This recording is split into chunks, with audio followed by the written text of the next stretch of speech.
নমস্কার বন্ধুরা, welcome to চৈতিস kitchen. আজকে কাঁচকলার একটি রেসিপি আপনাদের সাথে শেয়ার করব, যেটা খুবই পরিচিত আমাদের সবার মধ্যেই। আজ বানাবো কাঁচকলার কোপ্তা কারি।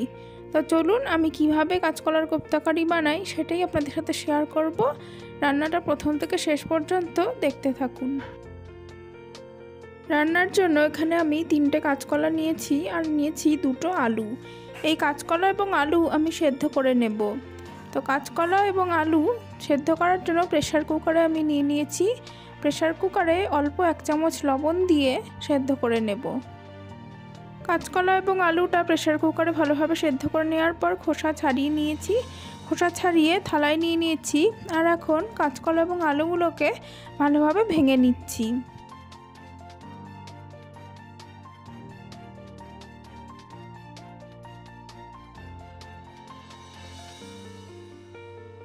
কাঁচকলা এবং আলুটাকে ভালোভাবে ম্যাশ করে নেবার পর দিয়ে দিচ্ছি 2 চামচ পরিমাণ ময়দা আর দিয়ে দেব 1 চামচ কর্নফ্লাওয়ার। যেহেতু কাঁচকলা এবং আলু দুটোই নরম সবজি, তো সেই জন্য একটু শক্ত করার জন্য ময়দা এবং কর্নফ্লাওয়ার আমি দিচ্ছি। দিয়ে দিলাম অল্প একটু হলুদ আর দিয়ে দিচ্ছি অল্প একটু জিরে ধনের গুঁড়ো, দিয়ে দিলাম কিছুটা কালো জিরে আর দিয়ে দিচ্ছি পরিমাণ মতন লবণ আর 2টো কাঁচা লঙ্কা ভালোভাবে ভেঙে নিচ্ছি। দিয়ে সমস্তটা খুব ভালোভাবে মেখে নেব। আপনারা যদি লঙ্কা পছন্দ না করেন তাহলে লঙ্কা দেবেন না। আমি একটু ঝালের টেস্ট পাওয়ার জন্য এখানে লঙ্কাটা এভাবে ভেঙে দিচ্ছি।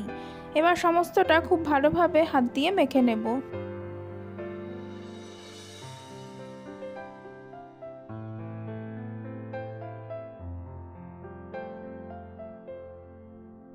কাঁচকলা এবং আলুটা আমার খুব ভালোভাবে মাখা হয়ে গেছে।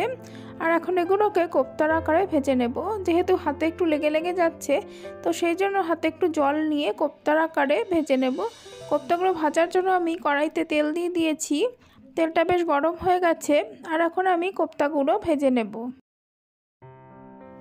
গ্যাসের আঁচটা মিডিয়ামে রেখে কোপ্তাগুলো বেশ ভালো করে লাল করে ভেজে নেব। এখন যারা কাঁচকলা খেতে একদমই পছন্দ করেন না, তারা অবশ্যই একবার এভাবে কাঁচকলা ট্রাই করে দেখতে পারেন। আশা করি খেতে খুবই ভালো লাগবে।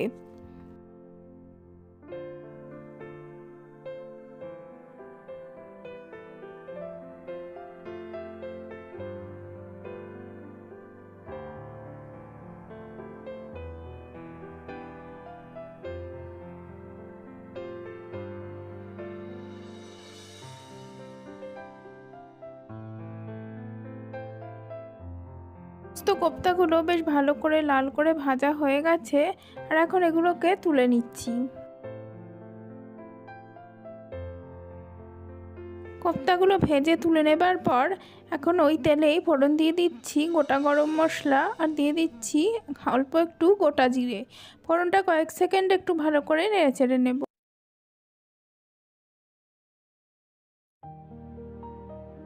থেকে সুন্দর গন্ধ বেরোলে দিয়ে দিচ্ছি কেটে রাখা আলুর টুকরো। আলুর টুকরোগুলো খুব ভালো করে লাল করে ভেজে নেব।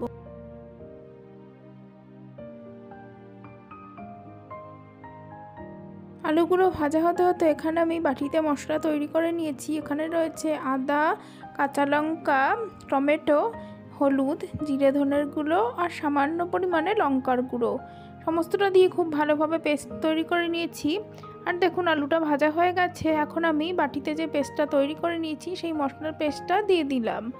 দিয়ে একটু ভালোভাবে মিশিয়ে নেব। আর মশলার বাটি ধোয়া জলটাও দিয়ে দিলাম।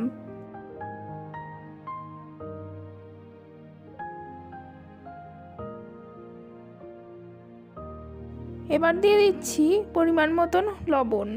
লবণ দিয়ে সমস্ত মশলাটা খুব ভালোভাবে কষিয়ে নেব। আর দিয়ে দিলাম অল্প একটু চিনি। নিরামিষ রান্নায় একটু চিনির ব্যবহার করলে খুবই ভালো লাগে খেতে। তবে যারা রান্নায় চিনি পছন্দ করেন না, তারা চিনিটা স্কিপ করে যাবেন।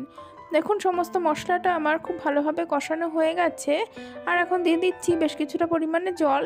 এমন পরিমাণ জল দেবো যাতে আলুটা খুব ভালোভাবে সেদ্ধ হয়ে যায়।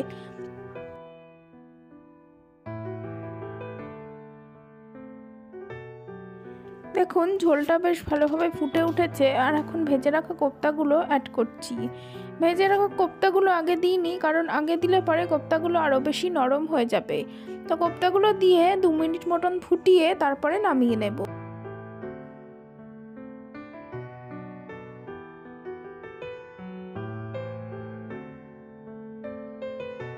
সমস্তটা ফুটে খুব সুন্দর ঘন হয়ে এসেছে। আর এখন দিয়ে দিচ্ছি বেশ কিছুটা পরিমাণে গরম মশলার গুঁড়ো, আপনারা চাইলে এখানে ঘিও দিতে পারেন। এবার সমস্তটা একদমই রেডি হয়ে গেছে, তরকারিটা নামিয়ে নেব। বন্ধুরা, আজকের ভিডিও ভালো লেগে থাকলে অবশ্যই ভিডিওটিতে লাইক দেবেন, কমেন্ট করবেন। আর চ্যানেলটিকে এখনও যারা সাবস্ক্রাইব করেননি তারা অবশ্যই চ্যানেলটিকে সাবস্ক্রাইব করে পাশে থাকা বেল বাটনটি প্রেস করবেন, এরকম আরও নতুন ভিডিওর আপডেট পাওয়ার জন্য। পাশে থাকবেন বন্ধুরা, ধন্যবাদ।